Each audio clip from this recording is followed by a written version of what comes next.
Well, more and more state and local governments are turning their extra stash into much-needed cash. That's right. Many are using online auctions to get rid of computers, fire trucks and even confiscated jewelry and cars. Is this a good way for the government to boost strained bottom lines? Well, let's ask Bob Dabardalian. He is president of GovDeals.com. Bob, great to have you with us today. I believe you've got about 5,600 different governments, even a few post offices working with you here to try and get rid of their stuff. How much cash does this really raise for them? It depends on, of course, the volume each government sells.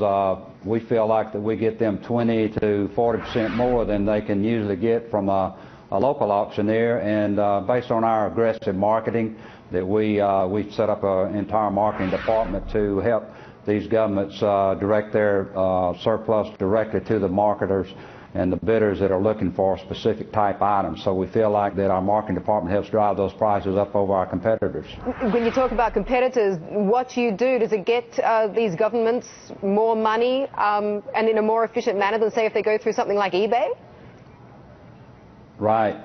We're designed specifically for governments. We started our business back in 1999 specifically to handle government, local, city, county, state governments. They, at that time, wanted to see a system that would be a little bit more transparent for them, that would also give them the ease of use that they couldn't get on large companies like eBay, and could get a one-stop shop for all their assets, plus a localized billing where they get one invoice for maybe 100 items they may sell on our site.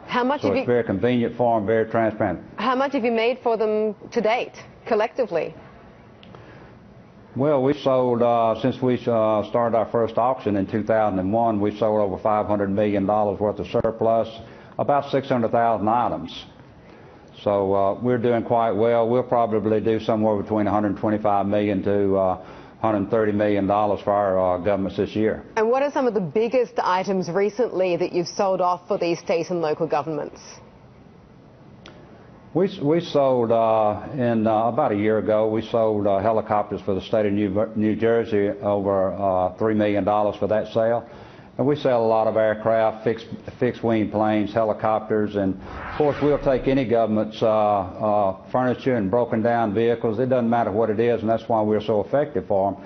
They can go to us for everything they have without having to shop around for those companies who just want their big assets. What's the oddest thing you've had to auction off?